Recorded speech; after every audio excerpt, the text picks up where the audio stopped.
Fellas, if you anything like me, you're super picky about who cuts your hair. And I don't go anywhere else except for House of Barbers. Located right across the street from Marist College on Route 9, go see Sal and his crew. They will take care of you no matter what your needs are, and they'll even give you hot towel shaves. Old school. We like that. House of Barbers right there on Route 9, 845-232-5036. House of Barbers. Go make an appointment today or just walk in. House of Barbers.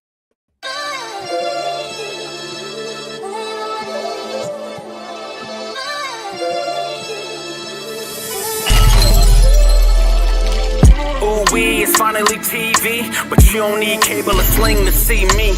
Black on his soapbox, Gabe in his bag. Now that's some real black ink. Load the 9 with the mag. First take, the last take. We can juggle the top. Like a barber with the clips, the way we talk in the shop. And since life is like a movie, we gon' stick to the plot. That's why we sponsored by the brand and scrape the white off the top.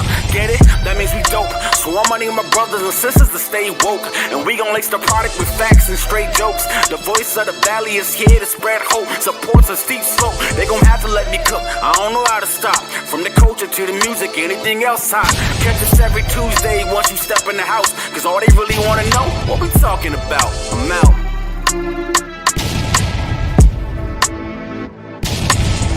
Ooh, and here we go. Another episode of What We Talking About.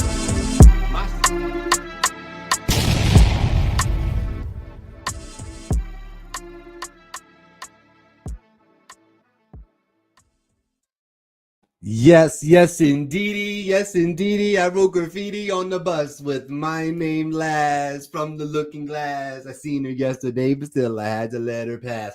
One of my favorite summertime songs of all time. Little far side for you to set it off. Hey, yo, welcome to the show.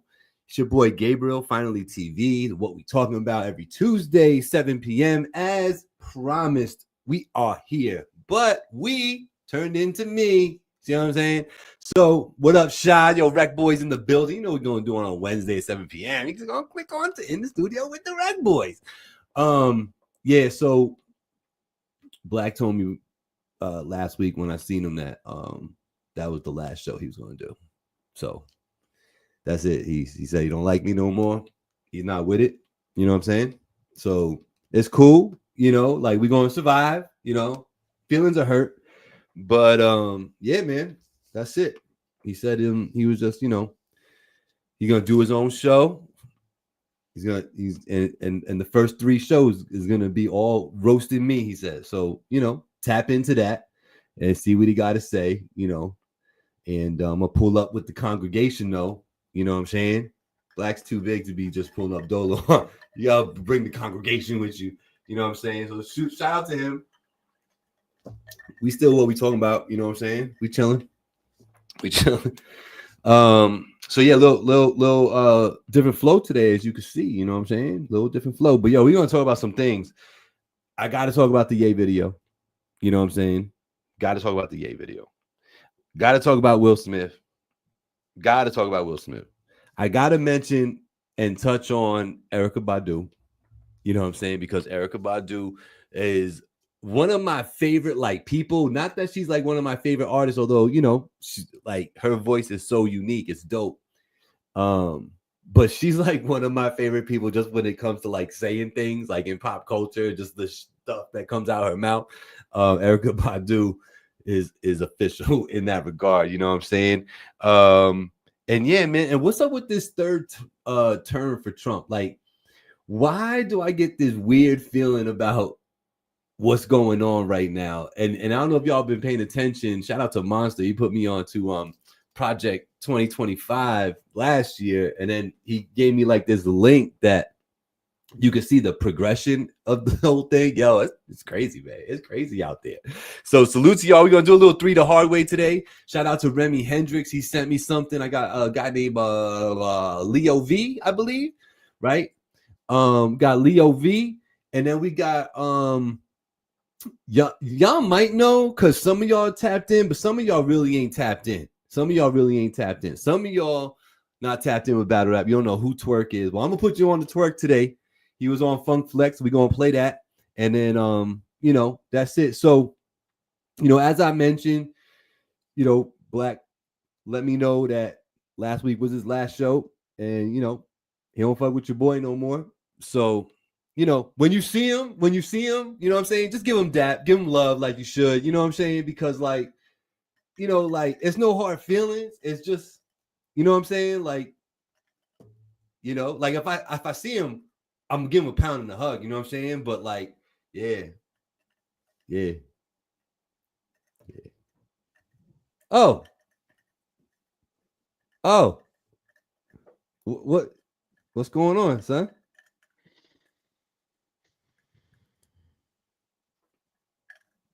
Tell Angie she owed me some peaches for this. Cause I was really dumb. I was really dumb with you, bro.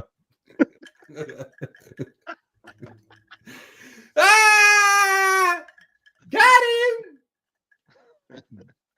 him. Shout out Nessa. I think Nessa thought maybe I was serious. She did. Nessa, I wouldn't leave you. I'm here for you, Nessa. What's goody, bro? Happy April Fool's Day. Is that what it is? That's what it is, man. That's what Copy. it is. Listen, I was told last week that like Black, you wearing these hats and now you got terrible lighting. So like fix your shit. So is my face, is the shadow from my hat still there or is it gone now? Because I got a light set up now. Now you got the Batman going on. I can't see your eyes, but I see the rest of your face. I like that. That's what I was going for. So job well done. No, y'all, I'm never taking off my hat for the record. This is what we do. So just deal with that shit. Let me fix this a little bit. Yo, Black, did you? First of all, let's start the show the right way. Welcome, it's Gabriel, Finally TV. What we talking about in the building? Always joined by co-creator, co-host King Blackout in the building. What's going on, sir?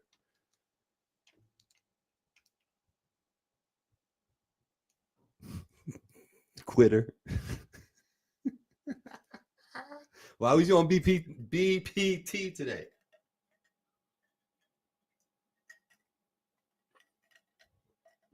I can't hear you no more. You away from me.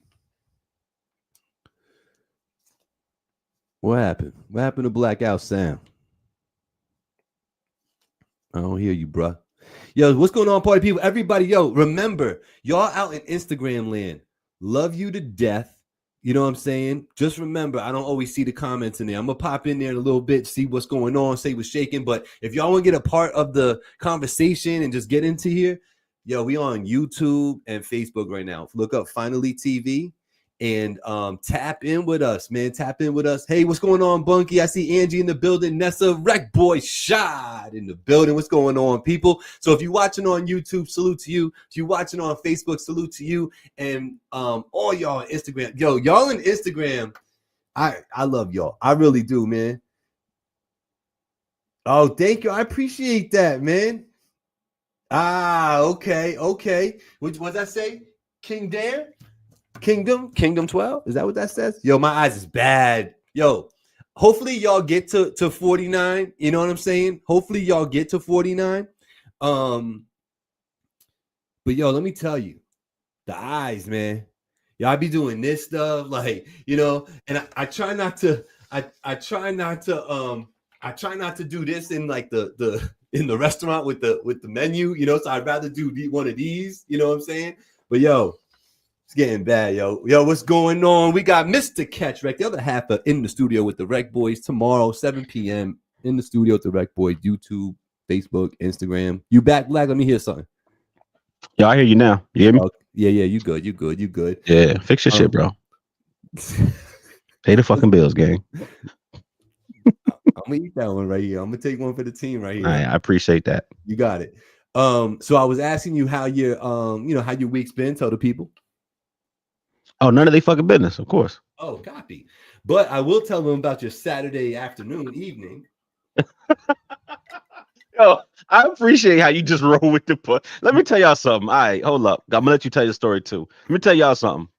I be throwing all kind of curveballs on my man. He just be kind of rolling with the punches. We don't be practicing none of this shit. Ain't no setups. I just be saying random shit, and this nigga just be like, doing this whole shit. So like, shout out to my homie Gabe, man. Shout out to my homie Gabe. Round of applause, because he be with the shits.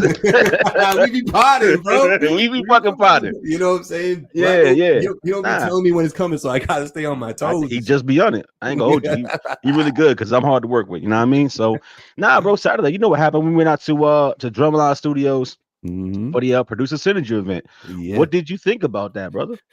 I had a lot of fun. I actually did a couple of lives. I went on live with Drawzilla yesterday, and then the day before I went by myself. I woke up on Sunday morning with a smile on my face thinking about it. I thought it was dope. I think it's always cool when you get a bunch of creatives in the building like that. Just the vibe and the energy is dope. You know what I mean? It's like, it's hard to contain because it's interesting because Zilla even said it. It's like, you want people to go there to listen to the artists and to the music.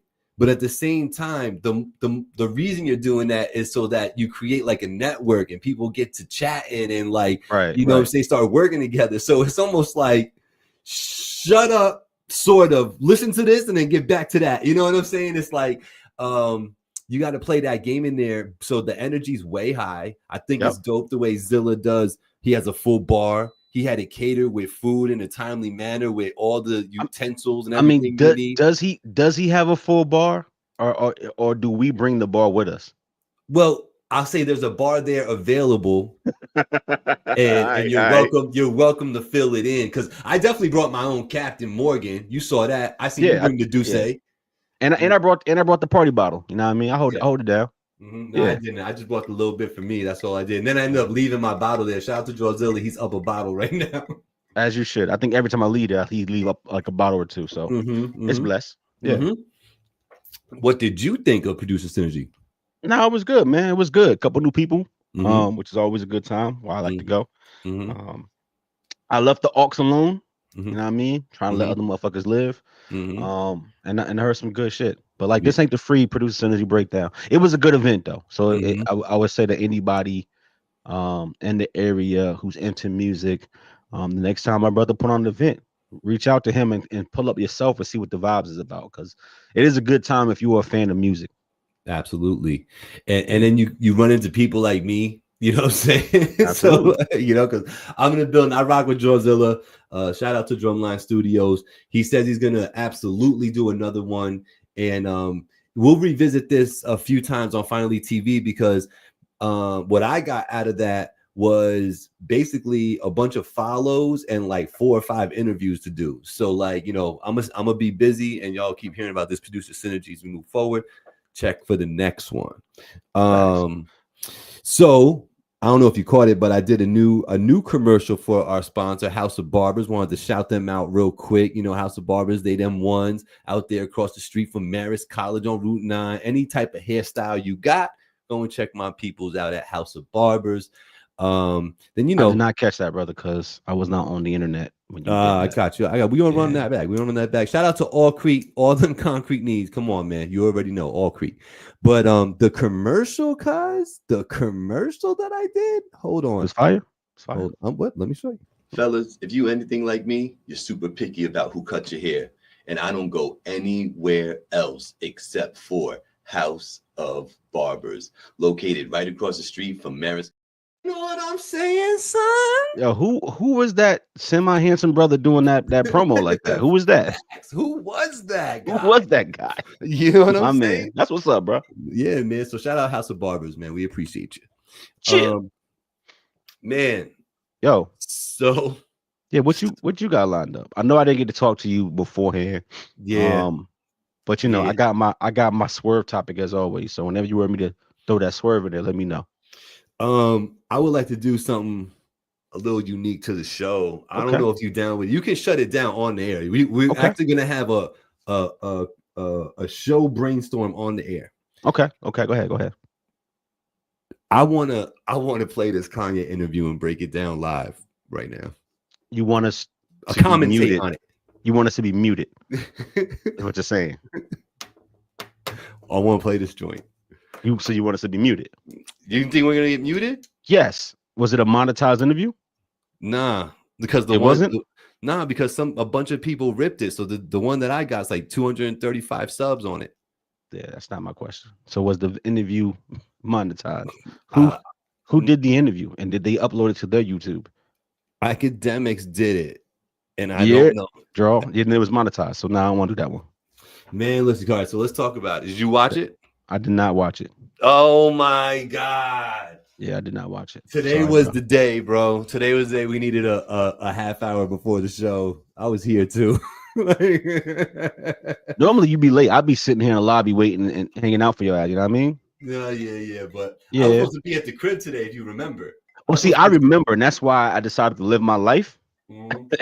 Thought that when I pulled up, you would be here. You was not here. Yeah, So I was carried I was on. supposed to be there today. Yo, let me just remind everybody whoever has to drive to New Jersey that New Jersey traffic sucks all the way through and through, both ways. Don't matter which way you're going. It's fucked up the way you going and then when you're coming back, it'll be fucked up that way too. It don't matter. Yo, Jay was talking about the A1 steak burger. By the way, that shit used to be fire. Yeah. Apparently, it came back and it's trash now. Drawzilla. I'm good on that. Drawzilla thinks we should play a clip. What up? I don't like being demonetized, Zil, and turned off. Yo, Jay Arroyo in the building, man. Yeah. I still love that dude with everything, man. That's a cool dude right there. The Will Smith album, did you give it a spin after we discussed it? I did, bruh. I actually played it, and I played it twice. All right, so that's a good sign. The first track, fun to listen to. That's not a good sign. Why don't put words in my mouth, gang? Keep my words out your fucking mouth. What the? Yo, the first track is the best one, right? It's not. That's the corny. That is some of the corniest shit I've ever heard in my life. But it's the funnest one to listen to. That is one of the corniest projects I ever heard in my life. I told you it's super positive. Is that why? No, it's not even about the positivity that makes it corny. It's the corniness that makes it corny. I will say though, the tracks that I like, I don't know why he didn't make the whole album like this, right? So, real quick, I like Looking For Me. I like Beautiful Scars with Big Sean. Yep. I like the Tantrum record with Joyner Lucas. I like the Hard Time record with Tiana. And the Tiana Taylor one was dope. I'm okay with the Work of Art record with his son. I'm okay with it. Yeah. All the rest of them joints, you could throw them away. I ain't need none of them. There's like I said to you, I think that he made that for like the Will Smith stands, and I think he delivered to those folks, you know what I mean? But I was a little disappointed with the Joyner Lucas joint. I don't know what I was expecting to hear from those two together, but me neither. What you expecting? You know what I'm saying? So like it was tough that when I heard it, I felt a little like a little shorted, but I don't know if that's warranted. I don't know where my expectation was for that. You know what I'm saying? Is this a good album or not? All right, thank you. No. All right, thanks, bro. It's mid. It's mid. It doesn't have a Miami on it. You know what I'm saying? It doesn't have a Summertime on it. Yo, y'all hear this? He's really acting. He's really comparing this to some 30-year-old. Yo, Gabe, is this a good album or not? No, but what you don't hear what I'm saying, though? I do, but like even if it had a Miami in 2025, we're not checking for that. No, the 2025 version of Miami. What would that sound like? That would sound like Bad Bunny, and Will Smith don't sound like Bad Bunny. So no, he's not making a 2025 version of Miami. See, you see what I'm saying? He's not making that because he can't make that. Oh man, here we go. But that was, regardless of that fact, it wasn't there, right? It was, of course. Zilla said, "Yo, Will is spitting somewhere, spitting somewhat." Yo, Zilla, I agree. No, Will Smith actually can still rap. I was pleasantly surprised at this 56-year-old man. And I only say it not to throw a shot, but to say like it's impressive to be 56 years old and still that sharp and still that good with your pen. Him putting words together in cadences and flows is not the actual problem. Right. His subject matter is lacking, right? Like if you're gonna be positive, do it in a creative way. He tends to just be positive for positive sake, which is not interesting to listen to.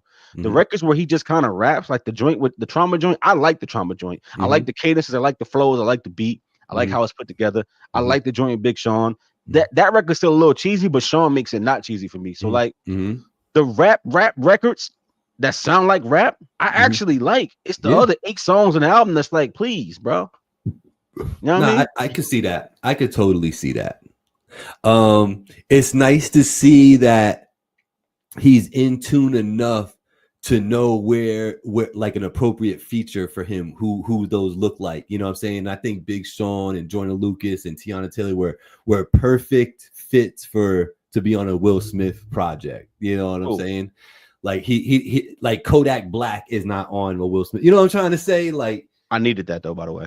That Kodak Will Smith crossover. I needed no parts of that. And you know, Kodak needs to watch his mouth talking about legends. Anytime a legend's name about to come out of his mouth, he needs to make sure he's speaking correctly and appropriately, talking about he ain't gonna go out like DMX. Boy, you about to get squashed on the internet. The internet's 19 million zillion and bro. Like, relax. You can't talk about DMX like that. I ain't gonna go out like DMX. That boy, you need to watch it, man. You like Kodak Black? You say you could finally start understanding his words. Is that you and me who had that conversation? That's my Haitian brother. So yeah, I got love for Kodak. Oh, here we go. Here we go. Is Kodak Black a good rapper? I don't want to discuss Kodak Black, bro. Next topic. I want to know. Yes, bro. No, because nobody wanted. Nobody. Listen, our audience don't care about Kodak Black. Sosa, Kodak Black. Sosa? Is he a good rap? Is he a good rapper? Zilla, is he a good rapper? Yo, Jay Arroyo. All right, because you're not. Because you're not a fan of Kodak, so I can't really have this talk with you. So here's what I would say: he's not a traditional rapper, but if you actually listen to him and the kind of music he makes, it is all vibes. It is vibeable. It's like you got to take yourself out of the mindset of Mayo, Halo, Playo, Skibbity, Dibbity, Bibbity. Like, if you don't listen to it for that and listen to it for what it is, it's actually a good vibe. It's kind of like that Playboy Cardi shit that dropped out last week, the I Am Music shit. Like, that's not my cup of tea. I'm not checking for Cardi for rapidy rap. But if you turn that off and go to the gym and turn on that Playboy Cardi, it's actually vibe, get lit kind of music. So like I've been learning how to not look for things in music that's not even supposed to be present. I used to be like, why aren't you barring me? When the reality is they're not trying to, and that's not the vibe, and that's not why people like it. So if you go into it open, you can judge it on the merits of what they're trying to do, which has been a shift for me in the way I think about music, right? So I've stopped looking for things that I want out of an artist when that's not what the artist is trying to give us in the first place. And it's allowed me to consume more of this shit. Yeah, and appreciate the music, the people that are in the music industry producing the content, they love people like you. You're great. They hate people like me because if I don't know it and I don't understand what the fuck you saying, I'm not buying it. I'm not like, you know what I'm saying, trying to tell my friends about it. I'm not trying to do get that. Bro, my taste in music hasn't changed though, and I think that's the interesting part about the question in general. That's interesting. Yeah, I still like what I like. I can just now appreciate shit that is not necessarily what I'm looking for. It's like if you ever hear like I hear niggas who only listen to rap and rap only. That doesn't mean when they heard that Party in the USA record, right? That wasn't a bop and they recognize it as a bop and could sing along with it. So for me, it's like the same thing. Like, I don't even consider this my genre of rap, right? I just accept a good record when I hear a good record now. So even if Kodak repeated himself for like a bar and a measure and a half, I could still jack it if the beat's there, the vibe's there, the energy's there, and I can say, where am I playing this record? Because it's probably not at the crib, it's probably not at the kickback, it's probably not with the homies, it's probably not at Drazilla's, right? But if I'm driving, you know what I mean, on the way to the club, I could probably play this record and then it fits. So like, that's what I mean. But my preferences haven't changed in the least bit, bro. I still like what I like. I still want what I want. It's interesting that I like what Sosa said right here. The Kodak plays his part very well, point blank, period. And that part I get that. He definitely serving a purpose out here. And I'm not questioning why, you know, I guess in a way I am, but I'm not really questioning his popularity. I'm just saying, is he a good rapper? And you guys clearly don't think he's a good rapper because he's not trying to be a good rapper, is what you're trying to tell me. I don't think he's trying to be lyrical miracle, dog, but I do actually think if you listen to the songs that he's making and what he's saying, it makes sense. And it's not that he never says anything either. Like, that's not true either. He does. It's just not early 2000s style rap. Yeah, where you want to hear bar work. It's not that. And for somebody like me, I'm gonna need like the lyrics in front of me so I could see like what he's saying and read it.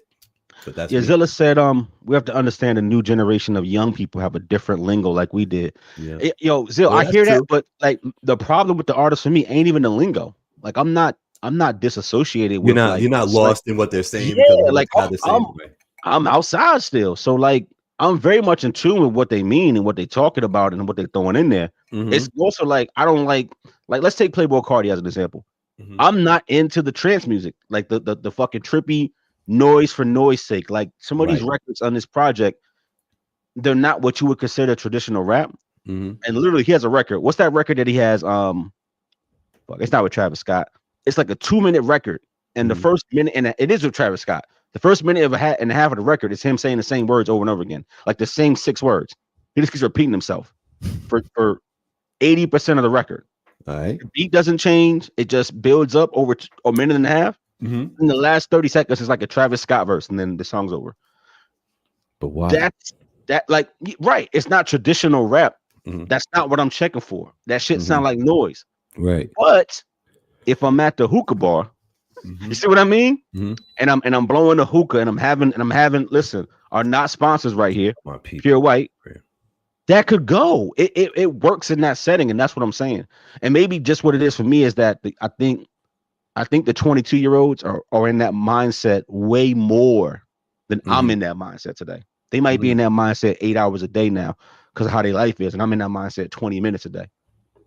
So I can't really fuck with it except that one specific moment in my time.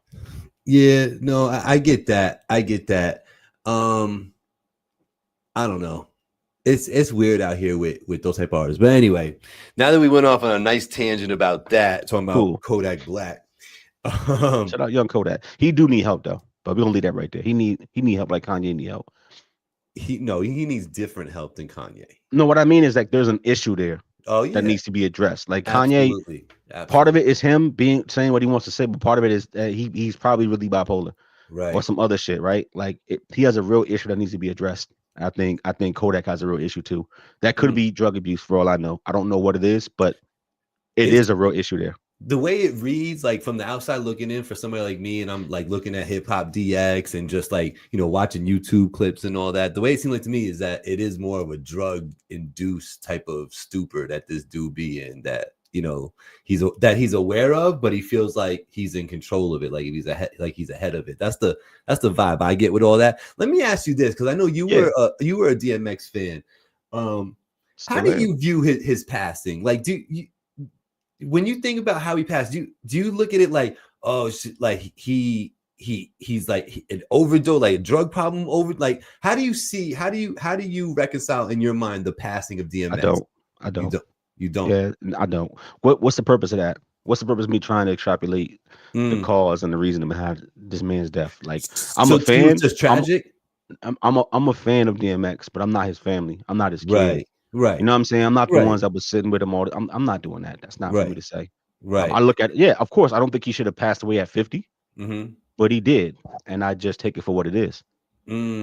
Okay, that's fair. That's fair. I wonder how many other people are in that line like that. Probably a lot, but I just wonder because, like, I see it as I do see it as like a tragedy. Like, we lost somebody like way too early, like way too fucking young, like my age now. Like, that's crazy to me. You know what I mean? So it was interesting that Kodak chose those words to be like, I ain't gonna go out like DMX. You know what I'm saying? It's like, and is that how he perceives that? Like, he just went out drugged out and fucked up. Like, that's how you making a correlation. I get the correlation. That's not. Yeah, I don't want to do this because X is my guy. Here's what I will say though. Like, when you say somebody passed too early, that subsumes that they're living a normal, stable, happy life. If you living on the edge, then no, you didn't die too early. If you race cars for a living and you die in a car crash, you died when you were supposed to die. That's not too early. You lived your life in a different speed than everybody else. Of course, death gonna come quicker. It don't make sense. It ain't that the good die young if you out here living like a savage or you out here doing some dangerous shit, right? Or if, like, that's not dying young. That's you dying when you're supposed to die because you live in a lifestyle conducive to early expiration. So I don't look at it the same way. That's a very interesting perspective. I respect it. I like that though. I like that point of view. If you outside in these streets, bro, and you lose your life at 24, is it sad? Yeah. Is it should it have been that way if the natural order had his way? Right. Of course not. But if you've been outside since you was 14 and you kept choosing that, right? Then no, it ain't the good die young. It's like, yo, this nigga kept choosing violence. Like accountability is accountability. You got to have some of that. A lot of that. That's the problem. Yeah, like you chose fucking violence. So like, right. Yeah. Great perspective. That's a great perspective you bring to the show. I can appreciate that. All right. So as we move along, into a little bit more music stuff. Speaking of new stuff, your girl's coming out again, Cardi B. They say she got some of the best. Yeah. Yeah. Let me know when it drop, bro. She says coming. It's got all right ill features too. At least 4 ill features. So we're gonna see. You looking for a new Cardi album? Nah. You not? Nah. Shout out to everybody on Instagram. Yeah, nah. Nah? Bro, I ain't paying this girl, man. I've been hearing this since 2020. Like it's 5 years of just I'm dropping. She gotta put it together. Bro, all right, dog. when did Invasion of Privacy come out? 2018? 2017? Fuck out of here, bro. I don't care. I don't care no more. She's done a lot of single drops since then, right? Yeah. Yeah, but you know what it is, bro? Like it's there's a moment opportunity that you gotta kind of seize, my nigga, right? Everybody got that moment. When it passed, it passed. I don't care that Cardi's still popular as an artist. That's not what I mean. It's just not gonna hit the way it's supposed to hit because she don't let the fever build up too much, bro. It'll never be perfection. So everybody will be like, oh man, we waited for this. You've made it something that can't even succeed now. You've jumped the shark. 7 years is too long, bro. 7 years is too long to keep people waiting on the hook. Be like, I'm finna drop. You no longer have it. She feels like she didn't do that. She feel like she's been slow feeding everybody with singles along the way. I mean, well, it's welcome to 2025. You slow feed niggas in 1998. You don't do that when niggas drop 3 albums in a year. Like, come on. Like, come on. Like niggas is dropping 3 and 4 albums in a year, and you dropping a single a year. Like, nah, we good. And listen, her Cardi fans love Cardi. Yeah. Period. So like, whenever she drop, niggas is gonna check for it. All I'm saying is that whatever you thought of Invasion of Privacy when she swept the awards, that ain't happening. Because even if she made better technical music, niggas not gonna give it the crown because it took so long. They're gonna nitpick it and be like, "Oh, we waited for this." Mark, listen, y'all, write it down. That shit is going to happen, even if the music is better than 2018's music, because she waited so long. Niggas is gonna hate. Yeah. It's gonna. If I could see it going that way. Any gamers in here? If Half-Life 3 finally comes out, what we gonna say? We waited for this. Like, yo, gaming is different in 2002 when Half-Life popped. You know what I mean? Like, nothing they can do right now would ever live up to the fucking 20-year wait. So they never gonna do it. Just for the gamers in here. Is that like the Dre album? Bro, you come on, exactly. He was never dropping that project after like year 3 or 4. So one of my favorite entertainers, not that she's I was alluding to it earlier, not that she's like my favorite singer, although she's very soulful, got a very unique voice. Yeah. Erykah Badu. Did you shout out Queen Erica? Dude, Erica can still get it. Yeah, she can still get it. I don't know what that means. Shout out y'all see you fucking know. Y'all see the thighs on her last night, bro. Y'all see the leg meats, bro. Yo, I love her because like it's like, okay, I think people like to use the word eccentric with her and all that other bullshit. Sure. Personality is what they mean, but yeah. Yeah, exactly, right? I've always vibed with her style and her personality, and her rocking that suit that she was trying to rock with to me, she's making fun of of course, like BBLs and all that. Of course. For y'all who don't know, Erykah Badu did a show last night or the night before, whatever. Billboard Women's Awards. Yeah, and she was wearing a bodysuit for her lower half of her body. They made her thighs and her ass look like the size of tree trunks. Yeah, it was very funny and exaggerated and proportionate though. So like, you know, the ass was just as far as it needed to be from the leg. Like, yo, Nah, it was crazy. It was crazy. Yo, I love that about her. If y'all didn't see that, you just go on the internet and just type that in just to see what we talking about. But it is quite funny. Shout out to everybody that might be listening on the streaming platforms, you know what I'm saying, where you get your podcast and all that. I think about you guys when I say go look at something. So I'm like, wait, they ain't gonna look at nothing. They just listening to this. So shout out to you and your hard day. You know what I'm saying? Maybe you're just chilling. What? Pause. You pause. What's you and your long and hard day. Pause. Listen. Gang. This was your comedy relief. Listen, we appreciate y'all. That's all I'm trying to get at, man. That's where we at. Every week. We ain't nothing long and hard around here, bro. Keep that energy, bro. That's fucked up for you. That's what you said. That's fucked up. Black's all fucked up in the game now. Anyway, so we hit up my girl Erica Badu. I love that. Yo, real quick. Yeah. Super quick. All right. How many votes do they need to change it to unlimited presidential terms? Like that's a thing that they can vote on. Too many. But you have to change the Constitution. Yeah. So it requires a supermajority. It can be done, but it requires 75%. T wants to go 3. He's going for T for 3. I mean, it's not gonna happen. even the people who glazing him, it's not gonna happen. Right. And that's kind of crazy. That's because if they did it, you know who gonna run? Right alongside his ass? Barack. And you know who win? Barack. Bill probably won. Yo, if Clinton ran right now, woo, woo, definitely on that old nigga. They should just do this unlimited terms until you get knocked out. Let's go. That's crazy. So can I ask my question? Because now there's no natural segue in what I want to talk about today. All right. But the internet was talking about it, so I want to talk about it. Let's get enough. Shout out to Rock's Kitchen in the building. I'm tired of Cardi. What are your thoughts on age gap relationships, sir? Now, I recognize before we get into this topic that you are happily married and that your view may be limited, but you have a view as somebody in a relationship with a person who's not the identical age of you. So, what is your thoughts on age gap relationships? And what was happening on the internet was people trying to push this whole age and a number narrative, which we've heard a long time. Okay. Probably since I've been on the planet, I've been hearing it. Age ain't nothing but a number, right? Right. Yeah, of course. But it was kind of going. Old people say and that. Sure. But the point of view was the opposite of what it normally is. It was older women talking about dating and being with younger men and substantially younger men. And I'm not talking about the legality of the conversation. I'm talking about the compatibility. A lot of these older people in these comments, and I'm talking about people who were in their 70s and 80s who were commenting, talking about I married my spouse 33 years ago. And they show these photos of them with a person who looks like they're 21, and that woman looks like she's 40, and they're now 85 and 65. So I'm talking about longevity in an age gap relationship where the age gap is 20 fucking years.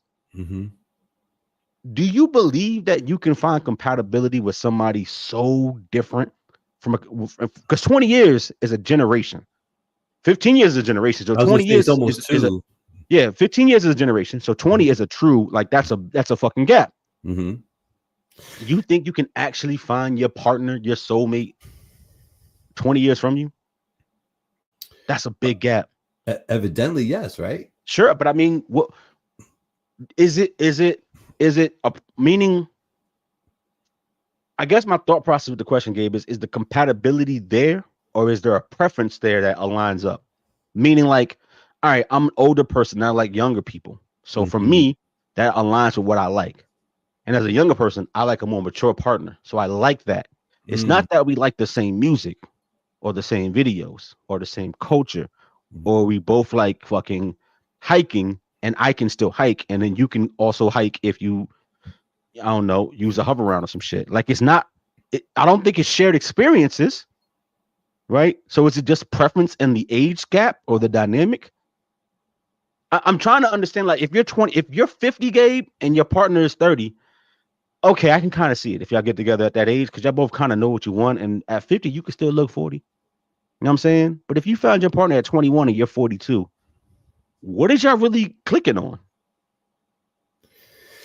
That's an interesting one because it's always going to be in the eye of the beholder and all that bullshit because who knows what people think and what their desires are and what they actually, because I guess to me it comes down to, it's got to come down to either aesthetics, right? From an older person wanting someone younger, my assumption is they want somebody that's got some higher energy and that isn't like wrinkled like them. And See, here's the conversation, and I don't want to keep it. I don't want to train of thought. Hold it. You're talking about drinking all this shit, and I want to address the comments too. But I want to have the conversation I'm trying to have. Okay. I don't want to lose the tangent. I'm not talking about preference, right? Because and I was in a room, right? Listen to this conversation. I mean, a thread, whatever the fuck they call it, a live. Right. I'm not talking about I'm 20 and I like older women, or I'm 40 and I like younger men, or I prefer wrinkles, or I prefer that the man still got abs and all that, and that's what I'm attracted to, or I prefer tall young men. I'm not talking about preference. Okay. I get that people have preferences. I'm talking about actual compatibility outside of the physical attributes. How are you 20 years apart and you're compatible? Even if I can see that you like the same things when you were that person's age, you can't even do half the shit together because you physically can't do it. Like, let's say I used to roller skate and you skateboard now, whatever the case may be, and you two will actually go skateboarding. So you just enjoying watching me skate, and am I really building with you if you're in the bench and I'm the one doing the tricks? Right. I don't know. That's why I say it comes because humans are weird, bro. That's what about the weirdness. Then you know what I'm saying. Like 49 comments, keep commenting, don't lose that. Yeah, go ahead, Gabe. The 49 years on this planet has shown me that legit there is a lid for every pot. You know what I'm saying? Meaning that there's a match for everybody on this earth. You know what I'm saying? Like dead ass. There's somebody here for you. And even if it's only one, fine. But you might be lucky. Maybe there's 150,000 people that fit you. You know what I'm saying? So with that said, the question is, do I think that people that are 2 decades apart, can they find some mutual compatibility that works for both of them? Do you think they have it, or is it a physical and maybe like, I like that she's established, I like that he's young and youthful, like outside of the preference thing, do they actually have real chemistry?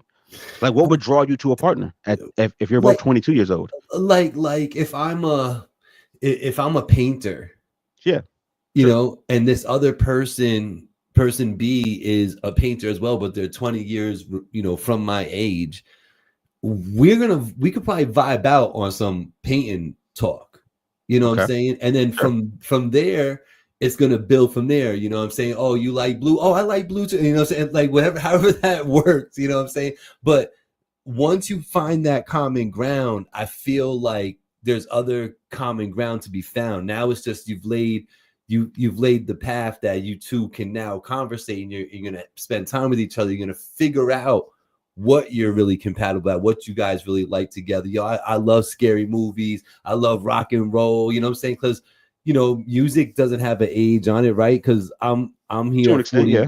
Well, not because I'm 49 and I like every single song still that I was listening to at 13, 14 years old. You know what I'm saying? Yeah, but you don't like Playboy Cardi. And just because y'all both like hip hop, I'm sure that the 20-year-old, now I'm not saying you can't have an old soul. Right. But I'm sure that the 20-year-old is listening to more Playboy Cardi and less Heavy D and the Boys. Of course. So what are we saying? Of course. And you're not going, and I love music. You love music too. You want to go to a concert? Yeah, what you going to? Playboy Cardi? Nah, I'm good. You know what I mean? Hip Hop 50 show up. You want to go see Heavy D and the Boys? Nah, I'm good. Like, where's the actual compatibility? Remy said it sounds like trauma. So Rocky said age gaps are real. I can't do nothing with someone 10 years younger than me, meaning 30 and with a 19-year-old. I get that. Yeah. Men do it all the time for sex. I get that, Nessa, but I didn't want to put a sex on it because the reason it was interesting to me was because it was a room full of older women talking about doing it with men. And I wasn't hating on which way it went. I was more so interested in what they found compatible about this young man outside of penis. Because everybody in the room is saying, but they vital, they young, they look good. Like, I still want that. I desire that. Got it. We know what looks pleasing to the eye. Right. If abs are abs, a penis is a penis, we get that. Right. But what did you find out after you got some penis? Like what did you guys have? What did you do? And in this room of like 30 grown ass, and I mean grown, like grown women, not a single one of them talked about the compatibility there. It was always about we both prefer the same things, meaning he liked older women and I like younger men. Right. And he kept me and you for what what are we saying? What are we saying? I do think that, like I said before, there is a lid for every pot. And I think that if you are looking for a certain type, you can find a certain type of person that like it's out there. You just got to know what you're looking for. The only reason why people don't find what they want is because they don't know what they're looking for. But if you know what you're looking for, you're going to find it. You know what I'm saying? You're going to find it. Somebody living their second life, their second childhood. That's a little creepy though, right, Shot? Like second childhood. What old head took your woman, cuz? So Angie's touching on the fact, just the maturity levels, right? A 25-year-old is going to take her to Applebee's. The 45-year-old is going to take her to Del Frisco's. You know, that speaks to the differences in 20 years. Because she's right. You know, it can create intrigue within each other's era. It can, and that's kind of what I was touching on before about you find a common ground and then you build on that and you find out what other things you have in common. So like that, I think that would kind of fall into that. Because to Black's point though, like let's just say I'm single, right? And some 29-year-old chick wants to like go to a concert with me and she's talking about going to Kodak Black and Playboy Cardi's. I'm definitely saying nah, I'm good. I guess for me, like that extreme, bro, is kind of my point. Like if you really don't connect on the things that person connects to, all right, let's just say this for argument's sake, because I thought it's very interesting. Let's use music because music is universal and we understand that the difference there can be stark. I like older, I like younger, we together. But music is my second fucking language. Right. Like my second language. And I want you to please go watch Playboy Cardi with me. Like I need that. And then you say you don't really want them, or you tried and you don't jack it, and it's clear that you're not having a good time. If and I'm using music as the example for lack of other example. If you got some y'all can share, but don't take this like as the Bible. If you can't even match the thing that's most important in your partner's life because of this age difference, I can almost assure you there are several other things that you can't match because of the age difference. And if you have several things that are not aligned, does it even matter if you both like to paint? If my second language is music and you can't even jack music? Because like if it's my second language, I'm putting in hours on music. And let's just say for this argument, you don't fuck with music. Then how are we even vibing to the thing that's the most important to me? How do you find compatibility if the main shared interest not even aligned? Right. I really think it really just comes down to each and every individual, man. It's hard. I got that, but see, you're not exploring because you're doing the easy answer that was happening in the group chat. Yes, we get it. Everybody got a preference. But bro, what I'm asking is that shit real or is it just all physical? And it can be all physical, but these women were screaming up and down that no, that's my soulmate. And when you ask them, but what was it? It was like, well, he gets me. Gets what? He lets me be me. And what does that mean? So you guys don't share interests, you don't share compatibility, you don't have the same life goals. One of these ladies like, y'all let him go have a kid because I couldn't have one, and we stayed together. Like that's what that. Like, what are we talking about? If you're not aligned in your life, and your only reason for being this person because they let me be me, and the sex is good, did you find true compatibility, or is it just a physical preference? Because it's okay if it is. I'm gonna say that they found compatibility and they're truly happy. It's hard to fathom and understand from our point of view and our perspective. But I'm gonna tell you that I don't think all those women were lying. And like, cause like, you know, like what's the point at that point? I mean, I know people are weird on the internet and they have to prove points and be tough and all those bullshit. But like, you know, what do you really gain from arguing that part of the conversation? You know what I'm saying? Unless you really feel that way. And I think I'll give them the benefit of the doubt, you know what I mean? And I'll say that I think it is possible for people to find true compatibility, aka love, if you will, with somebody that is, 2 decades removed from where they're at. Now, I do consider where the gap is. 29 to 49, I can see happening much easier, than 49 and 69, because where you're at in life at that point, it's like when you're 49, I can speak to it, you know what I'm saying? Like, I'm ready to live like the best part of my life ever right now in front of me. You know what I'm saying? A 69-year-old did that and is ready to lay down. You know what I'm saying? Check this out. I only agree female to male. I think if you flip it, if we're talking about actual compatibility and happiness, right, in the age gap, I think the opposite of what you're saying is true for male to female. I do believe that a 49-year-old woman and a 69-year-old man can find compatibility, even with her being active and him still being older, because I think that's different. Because I think a man slows down and is to be expected. Excuse me. But when you have that relationship be unbalanced in age like that, it's typically what she's looking for. So if I'm 49 and I'm into a guy who's 69, I'm probably in a space in my life where I want to be slower. And that's why I'm choosing that person. I don't think that works the opposite way. I don't think a 49-year-old man comes across a 69-year-old woman and they align ever. Right, because that's the perspective I was talking about from there. Like, you know what I'm saying? Like, if it was me, I agree with that. I don't know. I don't know if that's like a sexist point of view, but I don't think so. I think men and women are different. Can you read Remy's thing? I can't see my screen. The words are Let's see what he's writing. Younger men tend to be less busy. Older men tend to be set in their ways as far as their goals. Before that, they've seen it all. So to say when it comes to relationships, hold up. It's the same reason why women tend to have a connection with men who are incarcerated. It's the attention. Most women want to be in control, and it's easier to control someone younger and can't go anywhere. Younger men tend to be less busy. Older men tend to be set in their ways as far as their goals. They've seen it all. So to say when it comes to relationships, so he thinks that it's a control thing when an older woman wants to be with a younger man. Mental capacity should be taken into consideration. I don't think you're wrong. Who's saying that?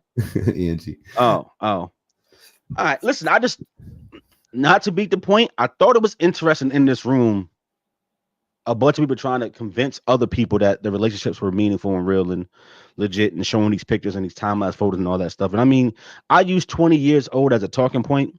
Some of these gaps, we're talking about, I met him when he was 25 and I was 62 type shit. And I'm trying to understand as a man, not being ageist, but what's exciting about that? At 25, you don't want somebody to go run the world with you for the next 3 decades? Right. You want somebody who's done with life. You want somebody who's done living, right, while you give them the rest of your prime years. The craziness. I don't understand. Yeah, no, you won't understand. You know what I'm saying? You do? You understand it? No, and I'm saying, I should say we won't understand. Okay, you know what I'm saying? What I'm saying? We're not built, just not coming from that. That perspective is a very unique, special one. Like Madonna and Cher basically dating cheerleaders.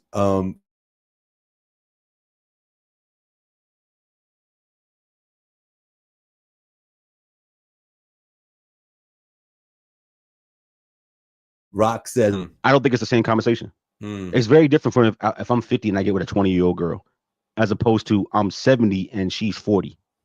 Well, that's what I was saying. 49 and 69. Me being 49, the woman being 69. I don't know, man. I don't think I'd be into it. But I'm saying is, wants that. If I was into it, I don't think that the age matters anymore at that point.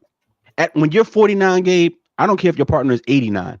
I don't think it matters anymore at that point, because you clearly are in a place where, okay, I've done that. I think the dynamic is thrown off when you look at somebody who has a whole bunch of life to live, wanting to pair themselves with somebody who has a very short amount of life left to live. And I think that matters. Like, I'm not saying you can't be happy, you can't have good time, you can't have great moments, but I feel like when you see an 80-year-old man, a 25-year-old girl, she want that retirement, she want that check, she want that bag. I don't care what you talk about when it comes to compatibility. You're full of shit.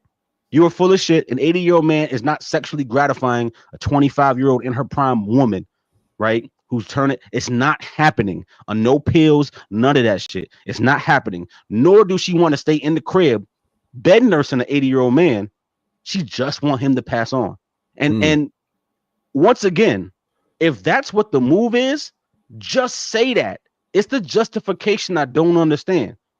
And granted, I also know that a 25-year-old woman with a 55-year-old man, while that's still 30 years, that can be different because there are 55-year-old niggas outside that look like they 40 and still get active and still move. And they just may want somebody who is slower, which is not the same thing as being on the way out.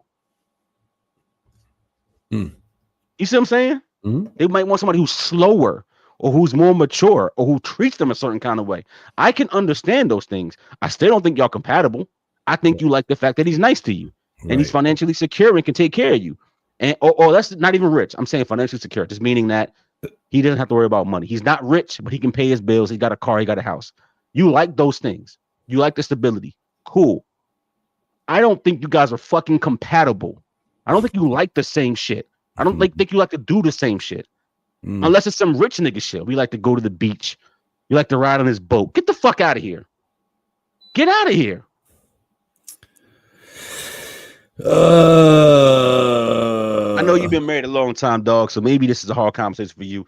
I myself have been in an entanglement with an older woman, okay?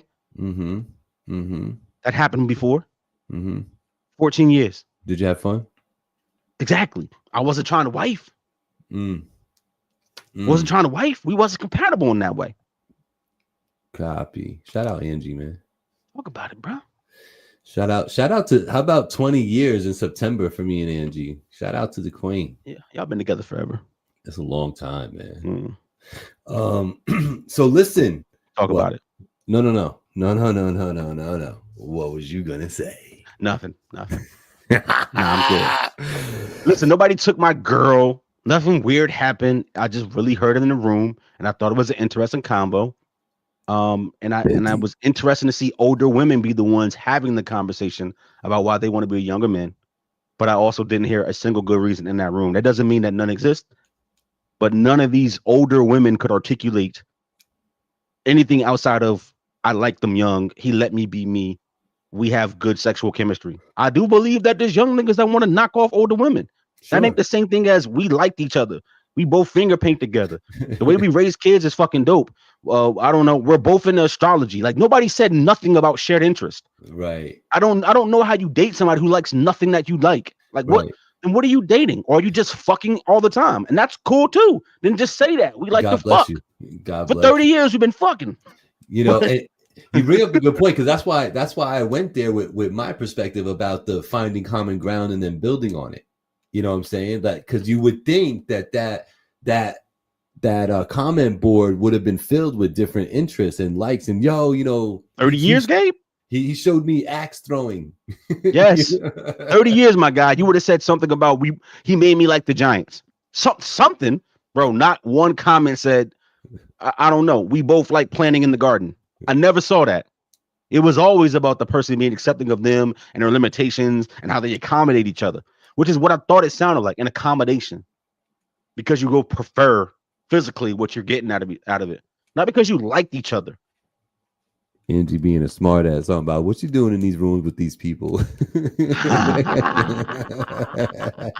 Not too much of me, Angie. I didn't go in there looking. It was actually on my timeline, and then I clicked through to see what the conversation was about because that room was fucking flooded. So I had to go tap in. I was actually on what you call it, because it had been a minute since I looked at it. What's the joint? Y'all know what I'm talking about. What's the social media that we kind of liked for like 3 days, and then we stopped? Oh, the one where you could just listen. Yep. Clubhouse. Yep. Clubhouse. Yeah, it was on Clubhouse. Clubhouse. Yeah, Clubhouse. What a whack place. Shout out to everybody on Twitter. There's one person that watches on Twitter every week. I love that, and I love salute. Shout out to the sponsors. You already know what it is. House of Barbers in the building. You know, we gotta show all create a little bit of love out here. All your concrete needs. 845-413-9459. All Crete. All of your concrete needs in the Hudson Valley in New Jersey. Shout out to our not sponsor, Hennessy Pure White, because this shit is so much better than Hennessy non-pure white. Why you gotta be white though? Why they do that? Pure white. Should be called Hennessy Gold, which is not a way. It is fucking gold, and that's a way better fucking name. Yeah, Hennessy Pure Gold is lit. What's up with that pure? That's crazy. You feel me? Anyway, look. Let's get into a little three the hard way, man. I'm getting tired. Let's talk about some music. Let's talk about some music that's come out. You know, we asked the people to send us some stuff, and not particularly like their stuff, but just send us stuff to review and listen to, right? So we have listeners that actually listen. That's nice. And shout out to Remy Hendrix. He sent through Leo V. Not a newer track. It's not new at all, but he did send that music, and I have it here. You ready for that? I guess. All right, let me get this on the screen there, Pilgrim. Let's see, share screen. For y'all who may be too young, that was a Toy Story or John Wayne quote, whichever one you saw first. Yeah, I am so good at podcasting. Listen, Leo V. Yeah, the song's called "I Wish." Let's go.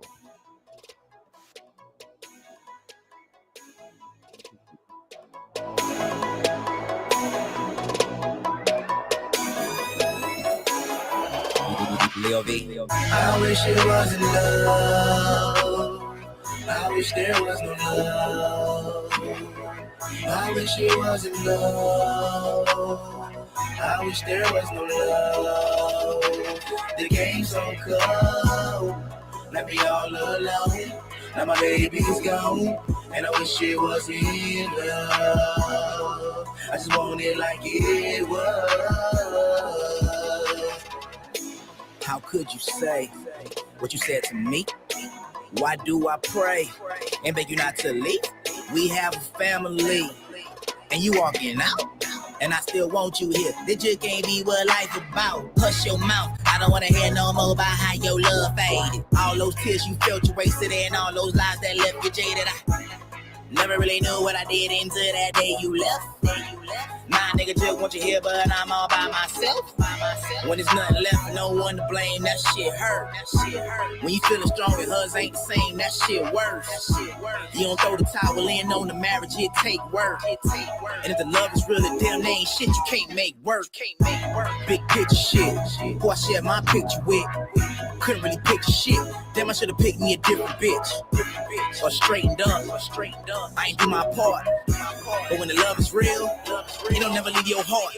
I wish it wasn't love. Does he get a second verse?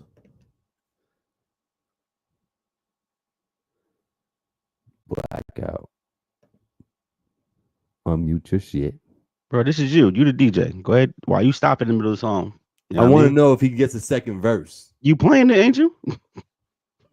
Does he get a second verse? All right, wait. I wish there was no love. I wish it wasn't love. I wish there was no love. The game's so cold. Let me all alone. Now my baby's gone, and I wish it was in love. I just want it like it was. Goddamn, I love you. This fuck shit. You done found you another nigga to fuck with. And I fucked you over. All a nigga did was lie. Now that the shit is over, all I wanna do is cry. All I wanna do is die. But I gotta keep on living. The sun gon' keep on shining. The world gon' keep on spinning. I feel like my world is in it, but it's just beginning. I hope that a nigga forgive it. I gave up my family for sinning. Consequences of my actions, right? Damn, I had more than enough time to get it right. Man, I wish a nigga would've did it right. Goddamn, I lost a wife, I wasn't living right. Man, now I'm all alone and wanna call a phone. Living in this empty nest, we used to call our home. Now I gotta start over. Don't blame Cupid, nigga. Now I'ma shit all over. Man, I was a stupid nigga. I wish it wasn't love. I wish there was no love. Yo, you know what I'm gonna say, man, about that right there? That verse in particular, like, I love how it's like a self-evaluation of the situation and how he was like calling himself out. You know what I'm saying? Like that, I give him props for that one, man. What did you think about Leo V and the song I Wish? It's a good record. It's a good record. It's a cool record, yeah. It was made a while ago. So shout out to him. You know, it's like that wasn't made in like, you know, just a little bit ago. That was made quite a few years ago. So shout out to him. Leo V, it's on YouTube. You know what I'm saying? Do you have a three the hard way that you want to throw the people today? As a former bird chest nigga, when you have a bird chest, don't uncage it in your music video. Are you talking about Leo V? That's my three the hard way for y'all. This is as a former bird chest nigga. So take that from one of y'all. That's not the place to let it fly. Why not? Hey, be you. We don't. Yeah, do you, but like not in the music video that you making people watch. Like do you, like go to the beach. Like at the beach, everything is cool. Like be you, go in the water. No one. But in the music video, as a former bird chest nigga, that's not what they're there for, gang. Never. It's never what they're there for. The niggas don't want to see your chest, and the girls don't want to see the uncaged bird chest either. So like, who is that for? Videos are meant to be consumed by other people, not by yourself, right? I mean, I'm unless you shooting videos just for you to watch, I think it's for everybody else to watch. So I'm telling you, the people they never want that. Men or women don't want the bird chest ever, ever. It's not sexy. I'm not judging nobody sexy. I'm just saying, who is it for? If you're not giving the muscles that the women want, and the niggas don't want it, maybe I'm done. Yo, you know, Rock be knowing, man. Rock be knowing. Before he called out my rap and do comment. That's pretty good, man. It's pretty good. This means Black's porn is searching MILF or GILF. Oh man, here we go. My porn search is always MILF, but you can be a MILF and a GILF at the same time. That's how grandmotherhood works. It's true. Nowadays, 42-year-old grandmas out there, outside, they out there. You know what I mean? And by the way, I'm almost 40. What the fuck are we talking about? So, yeah, nigga, the fuck? If I see a 45-year-old granny and she fire, bet. And most likely her grandkid is only like 9 or 8 or something like that. Anyway. If she's 45, I would hope that her grandkid was single digits, yes. Yeah. But once again, she could be a 40-year-old grandma. She could be a 35-year-old today. Yeah, you not saying nothing. That don't GILF ain't like a letdown. That don't mean 70, bro. That means 36. Yes, nigga, that's my age. The fuck? Yes, I want to see her.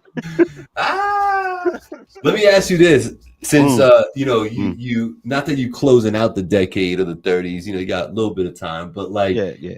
What's been funner for you, your 20s or your 30s? Ooh, fun is relative. For you, because you know when you're living your best life in your 20s, you might think a certain way about how much fun it is, but then you start having some other type of fun when you're 30. You're like, I didn't even know how to have fun before. So like, what was more fun? As I age, I think that learning that all those sayings that you old motherfuckers used to tell us was true is actually true, right? When you young, you got all the time in the world and no fucking money. And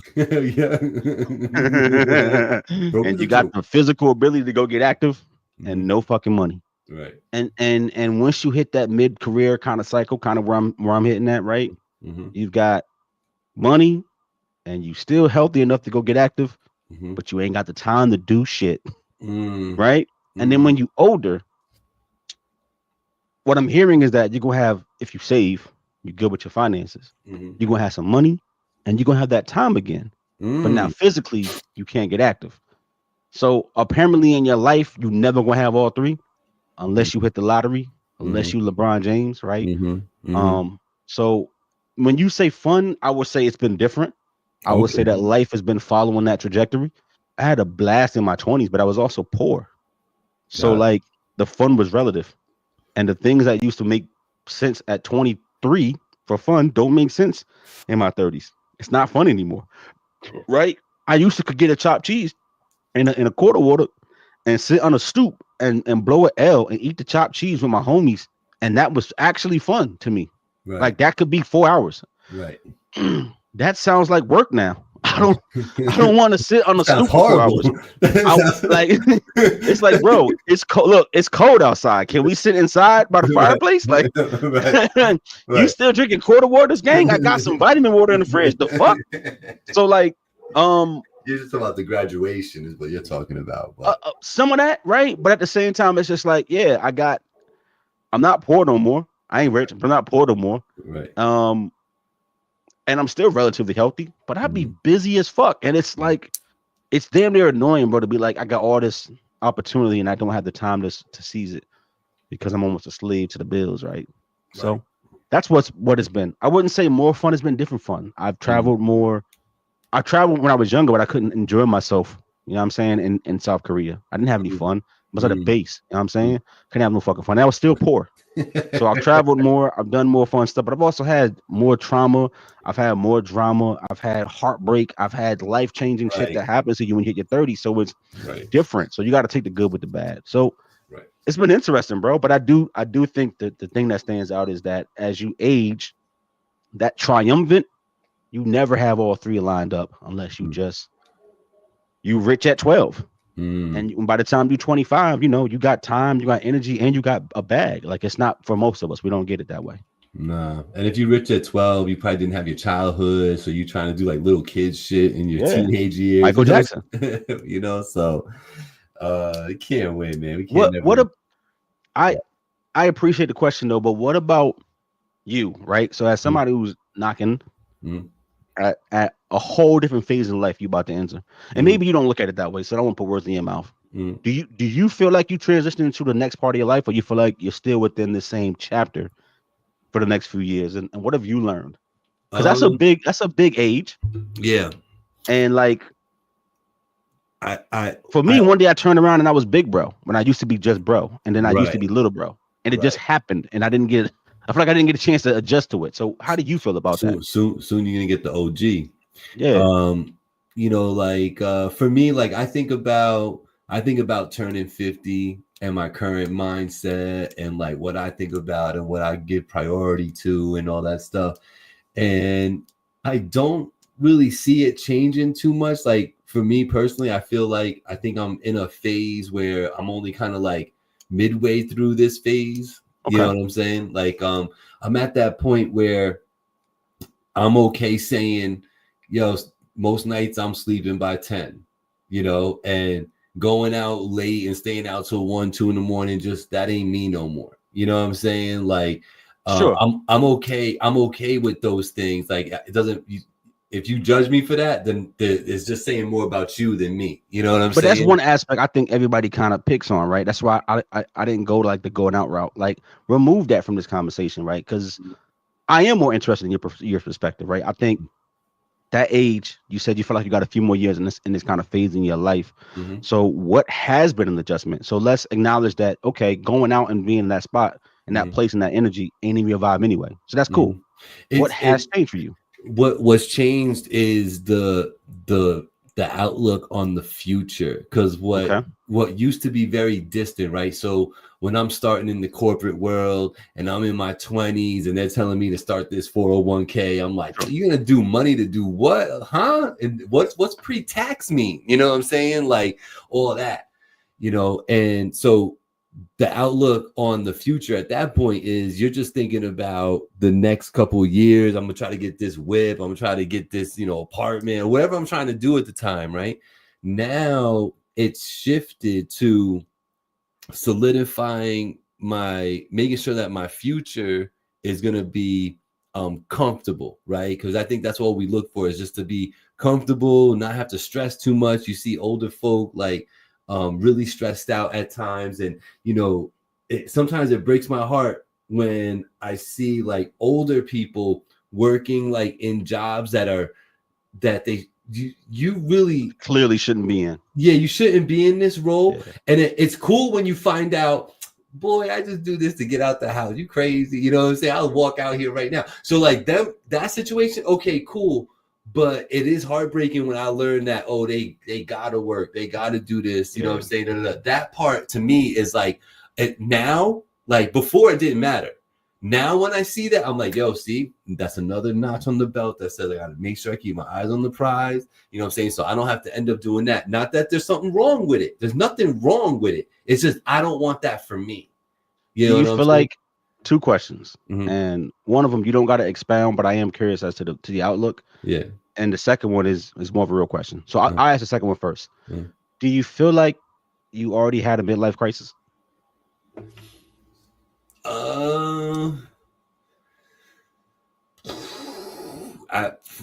No. Well, I guess does my Z qualify as, you know what I'm saying? I mean, are you out picking up hookers at Hunts Point and riding them around in the Z? No. Then I don't think that counts. No. I'm gonna say no. Hit one? Okay. I'm gonna say no, and I don't know that there'll be one. Okay. You know what I'm saying? What's the other question though? The other question is a little bit more contemplative, and I don't know if you ever thought about it in this way. So like where I am in my life, and this is more, maybe it's philosophical the way I'm asking this question. I don't mean it like on a counter basis. So do you feel like the only thing you're looking forward to is retirement?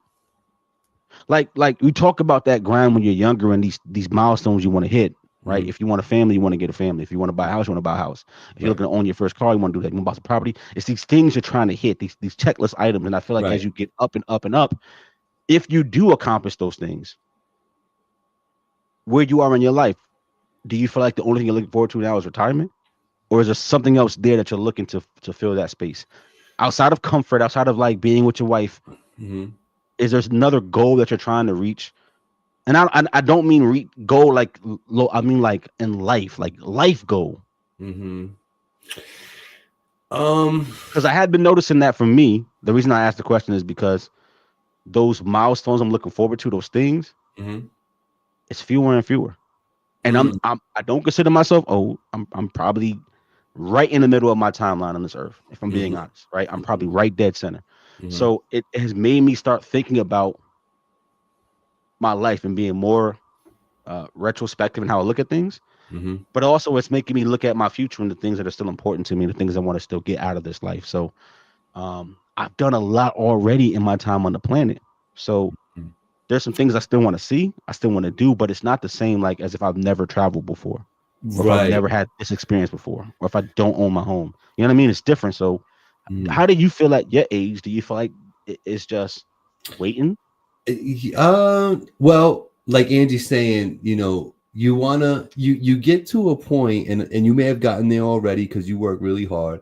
You may notice that over the course of time that you've put in a lot of blood, sweat, and tears for the check to come, so that your bank account can get filled up, so that you can feel good about putting in those efforts and hopefully afford whatever your little heart desires that you need and want, right? You get to a point now where it's like, I want to get to a point where I don't really care about filling up my bank account. Now I want to just see life. Now that I have this great basis and understanding of what it is, I'm not a young knucklehead no more. I know what it's like to go slow to get the job done, that the tortoise wins the race, that, all these little life adages that you had to learn the hard way coming up, them all now. So now that you know them, now I want to almost be able to apply it in the world without the stress over my head of having to be responsible for some other entity, whether it's finally TV, a hotel, a bank, a credit union, whatever it is, what I'm saying? Without that responsibility, can I just can I just can I live? Can I live? Can I enjoy the world for what it is? You know what I'm saying? Can I walk and feel the sand and the rocks in my feet?